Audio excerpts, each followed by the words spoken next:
हरियाणा कांग्रेस को बड़ा झटका लगा है। प्रोफेसर संपत सिंह ने कांग्रेस पार्टी को छोड़ दिया है। आपको बता दें कि 6 बार के विधायक रहे संपत सिंह ने कांग्रेस छोड़ी है। ये बड़ी जानकारी हम आपको दे रहे हैं।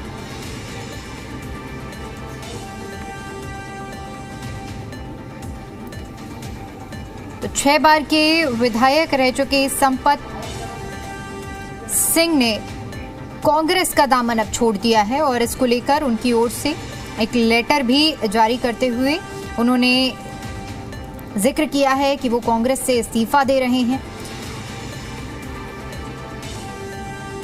उनकी ओर से इस लेटर में लिखा गया है कि 6 बार का एमएलए रहने के बाद अब वो कांग्रेस का दामन छोड़ रहे हैं। तमाम बातों का उन्होंने इस लेटर में जिक्र भी किया है। उन्होंने कहा कि कैबिनेट मंत्री के 2 टर्म भी उन्होंने बिताए हैं और इसके साथ साथ एक टर्म जो कि एक बार लीडर ऑफ अपोजिशन रह चुके हैं और इसके साथ ही साथ उन्होंने अपने पॉलिटिकल साइंस असिस्टेंट प्रोफेसर होने का भी इस लेटर में जिक्र किया है। उन्होंने अपनी यात्रा जो रही है, पॉलिटिकल यात्रा यानी कि राजनीतिक यात्रा की अगर हम बात करते हैं तो उसका भी जिक्र इस लेटर में किया है कि 2009 में कांग्रेस का दामन थामा था और इसके साथ ही साथ उन्होंने ये भी जिक्र किया कि किस तरह से चुनाव लड़ने की जो उनकी यात्रा रही थी कि फतेहाबाद सीट से, बट उसके बाद उन्हें नलवा सीट से चुनाव लड़ाया गया।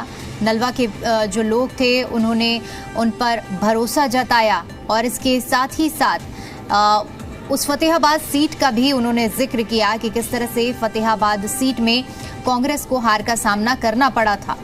ये तमाम चीजें हैं जिनका जिक्र इस लेटर में विस्तार से संपत सिंह की ओर से किया गया है। 6 बार के विधायक रह चुके हैं संपत सिंह, जिन्होंने कांग्रेस का दामन छोड़ दिया है। बाकायदा लेटर लिखते हुए उन्होंने इसकी जानकारी दी है। 4 पेज का ये लेटर है जिसमें तमाम चीजों का जिक्र किया है। इसी पर ज्यादा जानकारी के साथ जी मीडिया संवाददाता विजय राणा हमारे साथ जुड़ चुके हैं। विजय, संपत सिंह 6 बार के विधायक रह चुके हैं, कांग्रेस का एक बड़ा चेहरा माना जाए। आखिर कांग्रेस के लिए कितना बड़ा झटका इसे माना जाए? बिल्कुल, संपत सिंह सीनियर नेता रहे हैं, विधायक रहे, कैबिनेट मंत्री रहे 2 बार, इसके अलावा नेता प्रतिपक्ष रहे, यानी कई बड़ी जिम्मेदारियां उन्होंने अपने राजनीतिक जीवन में निभाई हैं। और जब ऐसा कोई सीनियर नेता पार्टी को अलविदा कहता है तो जाहिर तौर पर पार्टी को नुकसान होता ही है। लेकिन जो अपने जो इस्तीफे में जो बातें कही गई हैं पार्टी के लिए, वो कहीं ना कहीं पार्टी के लिए चिंता की बात जरूर है। जिस तरह उन्होंने अपने इस्तीफे में कहा है कि उनका एक लंबा राजनीतिक करियर रहा, कई महत्वपूर्ण पदों में अपने राजनीतिक जीवन में रहे, लेकिन इसके बावजूद भी उनकी देखी गई जहां से उन्हें टिकट देने का वादा किया गया वहां से टिकट नहीं दी गई, कहीं और से टिकट दी गई। और इस तरह से कई बार उन्हें अपने राजनीतिक जीवन में कांग्रेस में रहते हुए अनदेखी का सामना करना पड़ा। और ये ही इतना ही नहीं बल्कि ये भी कहा गया कि कई और सीनियर नेता ऐसे थे पार्टी के जिनको इस तरह की अनदेखी का सामना जरूर करना पड़ा और अंततः उन्होंने भी पार्टी को अलविदा कह दी, चाहे वो किरण चौधरी हो, श्रुति चौधरी हो, कुलदीप बिश्नोई हो। तमाम नेताओं के नाम इस लेटर में लिखे गए हैं कि उन्हें अनदेखी का सामना करना पड़ा और अंत में उन्होंने पार्टी को अलविदा कहना ही ठीक समझा। और इस तरह के आरोप लगाते हुए संपत सिंह ने खुद भी इस्तीफा दे दिया और इसी में ये भी बात लिखी है कि वर्तमान जो नेतृत्व है कांग्रेस पार्टी का उसमें उनका विश्वास नहीं है और इस वजह से वो पार्टी की दस्ते से इस्तीफा दे रहे हैं। और 4 पेज का एक लंबा चौड़ा लेटर उन्होंने लिखा है जिसमें कई सारी बातें लिखी हैं और कई दूसरे नेताओं के नाम भी लिखे हैं जो पार्टी छोड़ चुके हैं, दूसरी पार्टियों में जा चुके हैं। तो इस तरह के एक लंबा चौड़ा लेटर लिखा, यानी एक शिकायतों की लंबी लिस्ट संपत सिंह के पास थी और अंततः संपत सिंह ने जो इस्तीफा उन शिकायतों के चलते दिया है। और पार्टी के राष्ट्रीय अध्यक्ष मल्लिकार्जुन खड़गे को अपने इस्तीफे की जो इस्तीफा जो है अपना भेज दिया है और तमाम आरोप जो है पार्टी के अन्य जिन नेताओं पर लगाए हैं। फिलहाल क्या उनके आगे रणनीति रहती है, क्या आगे किस पार्टी का साथ देंगे, राजनीतिक जीवन में क्या करेंगे, हालांकि भविष्य की बात है। लेकिन फिलहाल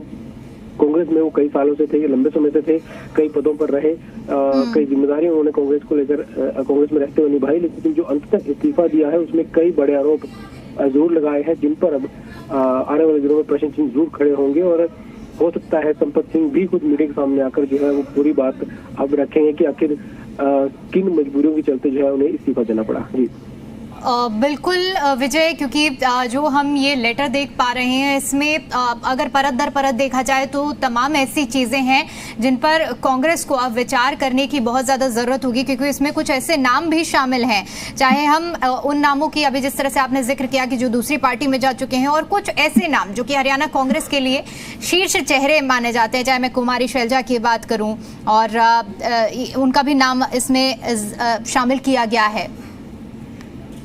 बिल्कुल, नामों की बात करें तो कई नाम शामिल किए गए हैं।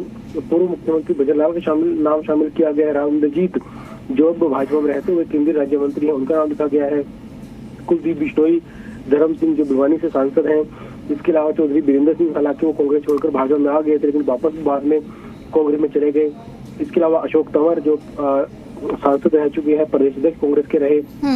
अरविंद शर्मा जो वर्तमान में सहकारिता मंत्री हरियाणा सरकार में, जो पहले कांग्रेस में थे लेकिन कांग्रेस छोड़कर भाजपा में आ गए और बाद में सांसद भी रहे भाजपा से और अब कैबिनेट मंत्री हैं। इसके अलावा अवतार बढ़ाना जो अब उत्तर प्रदेश में विधायक है। तो तमाम लोगों के नाम जो है इस लेटर में शामिल किए गए हैं। यानी इस लेटर की पूरी तैयारी की गई, तो पूरी सोच विचार करने के बाद जो लेटर लिखा गया है और कांग्रेस हाईकमान के लिए कहने की चिंता की बात जरूर है, क्योंकि एक के बाद एक सीनियर नेताओं का। ठीक है विजय, मैं लौटूंगी आपके पास में। हमारे साथ संपत सिंह जी। ठीक है विजय, आप अपनी बात पूरी कीजिए। तो जिन नामों को संपत सिंह ने अपने लेटर में लिखा है, यानी एक के बाद एक सीनियर नेताओं की लाइन लगी रही। एक के बाद एक सीनियर नेता जो है पार्टी छोड़कर गए, पार्टी में गए, भाजपा में आए और अब इसी लिस्ट में संपत सिंह का नाम खुद भी जुड़ गया है। यानी पार्टी के लिए चिंता की बात जरूर है कांग्रेस के लिए, क्योंकि इस लेटर में तमाम जो नाम है वो लिखे गए हैं। जितने लोगों ने पार्टी छोड़ी और सीनियर नेता है, कोई कई बार विधायक रह चुका था, कोई बार सांसद रह चुका था, लेकिन उन भी इतने बड़े पदों पर रहने के बाद भी पार्टी छोड़नी पड़ी। तो ये कांग्रेस के लिए चिंता की बात है। और इसकी लेटर के ऊपर हालांकि संपत सिंह ने पार्टी को कह दिया है, लेकिन उनका जो रेजिग्नेशन है इस पर चर्चा पार्टी के अंदर जरूर होगी और पार्टी में आत्ममंथन करने की जरूरत कहीं महसूस होगी कि आखिर क्यों एक के बाद एक जो सीनियर नेता है वो पार्टी को छोड़ रहे हैं। क्योंकि इस तरह के नतीजे पार्टी छोड़ते हैं तो कहेंगे नुकसान पार्टी को होता है, क्योंकि एक नतीजे छोड़ता है तो वो अकेला पार्टी नहीं छोड़ता, बल्कि उसके साथ जो हजारों कार्यकर्ता होते हैं वो भी उसके साथ ही पार्टी छोड़ देते हैं। तो इसलिए पार्टी को बड़ा नुकसान होता है। ने हाल ही में अपना संगठन बनाया है, नए प्रदेश अध्यक्ष चुने, नए जिलाध्यक्ष बनाए गए हैं पार्टी के अंदर। तो पार्टी एक तरफ फिर से अपने को खड़ा करने की कोशिश कर रही है और जब इस कोशिश के बीच की घटना होती है, कोई सीनियर नेता पार्टी छोड़ता है और इस तरह के आरोप लगाने के बाद छोड़ता है, तो पार्टी को एक बड़ा झटका जरूर लगता है और पार्टी के लिए दोबारा से होमवर्क करने की जरूर महसूस होती है। तो फिलहाल राष्ट्रीय अध्यक्ष मल्लिकार्जुन खड़गे को इस्तीफा भेजा गया है। तो इस्तीफे के बाद पार्टी क्या कार्रवाई करती है, आत्ममंथन किस तरह से करती है, किस तरह से आत्ममंथन किया जाता है, क्योंकि बहुत ज्यादा इस इस्तीफे में लिखे गए हैं जो पार्टी छोड़ चुके हैं नेता और सीनियर ने पार्टी छोड़ी है। तो ये कोई छोटी बात नहीं है। तो फिलहाल एक बड़ा सवाल इस्तीफे के बाद एक बार फिर से कांग्रेस पार्टी के ऊपर लगता हुआ दिखाई देता है कि आखिर ऐसा क्यों हो रहा है। और संपत सिंह पार्टी जरूर छोड़, लेकिन आने वाले दिनों में क्या राजनीति करियर रहेगा, हालांकि ये खुद बेहतर बता सकते हैं। फिलहाल कांग्रेस के लिए एक चिंता की बात जरूर खड़ी हो गई है इस इस्तीफे के बाद। बिल्कुल विजय, और क्योंकि आप जिस चीज़ का भी जिक्र कर रहे हैं, ऐसे में सबसे ज़्यादा महत्वपूर्ण ये हो जाएगा कि जो 4 पेज का लेटर है इसको ज़रूर देखा जाए, क्योंकि इसमें जो पहलू है, चाहे हम टिकट चोरी की बात करें, इलेक्शन चोरी का एक एक मुद्दा जो बताया गया है ये बेहद महत्वपूर्ण है। बिल्कुल, क्योंकि कांग्रेस पार्टी में अगर 8-10 सालों की इतिहास। ठीक है विजय, बहुत शुक्रिया आपका हमारे साथ जुड़ने के लिए और जानकारी के लिए। तो देखिए, इस वक्त की बड़ी खबर आपको बता रहे हैं प्रोफेसर संपत सिंह, जिन्होंने कांग्रेस को बड़ा झटका देते हुए कांग्रेस का दामन छोड़ दिया है और इस इस्तीफे के साथ साथ उन्होंने कई बड़ी बातों का जिक्र भी किया है, जो कि अब एक बार फिर से हरियाणा कांग्रेस को सवालों के घेरे में ला रहा है। 4 पेज का रेजिग्नेशन लेटर जो उनकी ओर से लिखा गया है। और हमारे साथ प्रोफेसर संपत सिंह जी जुड़ चुके हैं। संपत जी, जिस तरह से इस्तीफा देना और इस्तीफे के साथ साथ ये लेटर में जो तमाम बातों का जिक्र, आखिर कैसे फैसला लिया गया आपकी ओर से? देखिए मैडम, जो कुछ मैंने लिखा है डिटेल का, वही कांड बने सारे के सारे। मेन कांड ये था कि जिस तरह से इस बार कांग्रेस पार्टी की बड़ी जबरदस्त हवा थी और हर आदमी को ये उम्मीद थी, हर वोटर को, इस बार एक तरफा चुनाव होगा। जी। लेकिन जिस तरीके का टिकटों की टाइम चोरियां हुई, जिस तरीके से बाद में कैंडिडेट्स के सामने कैंडिडेट खड़े किए गए, सब कुछ किया गया, तो कांग्रेस पार्टी जो पहले 67 सीट लेकर आई थी 2005 के अंदर, इस बार 37 में चौथी बार चुनाव के बाद भी 37 पर आगे निपट गई। तो राहुल गांधी जी ने एक बयान दिया था हरियाणा चुनाव के बाद कि हरियाणा प्रदेश के अंदर जो लोकल लीडरशिप थी उन्होंने अपना स्वयं का ज्यादा ध्यान रखा है, पार्टी का ध्यान नहीं किया, अपना इंटरेस्ट बाज किया, पार्टी का नहीं किया। तो उस टाइम हमें आश लगी थी कि शायद जो लोग इस तरह का जो है पार्टी को नुकसान करने वाले लोग थे, इनके खिलाफ कोई एक्शन होगा। लेकिन उन काफी इंतजार के बाद 1 साल हो गया, दोबारा संगठन बनाया गया, लीडर अपोजिशन बनाया गया, तो वापिस वही ताकत उसी एक घर के अंदर दे दी। तो स्वाभाविक है कि अगर इतना बड़ा जिन्होंने किया हो और उसके खिलाफ कोई एक्शन नहीं हो, तो क्या उम्मीद कर सकता है कांग्रेस पार्टी कोई आदमी कि कांग्रेस पार्टी में कोई बदलाव आएगा, कुछ परिवर्तन आएगा, कल को लोगों को हम बता सके। अब लोगों को क्या जवाब दें? लोगों के पास जाते हैं, लोग ये सवाल पूछते हैं हमारे से कि ये क्या हुआ, वापिस वही लोग फिर आ गए हैं। तो कांग्रेस पार्टी क्या सारी उम्र यही करती ढोती रहेगी? क्या वजन ढोती रहेगी? क्या कांग्रेस पार्टी में यही अंत है, यही शुरुआत है? इसके आगे ना तो इसके पहले है, ना इसके फिर बाद में है जी। तो इस तरह के सवाल उठने लगे। तो सारा इसलिए हमारे जैसा आदमी जो इसने राजनीति बहुत लंबी राजनीति की है, तो वो आदमी फिर कैसे इस तरह की चीजों को टॉलरेट कर सकता है?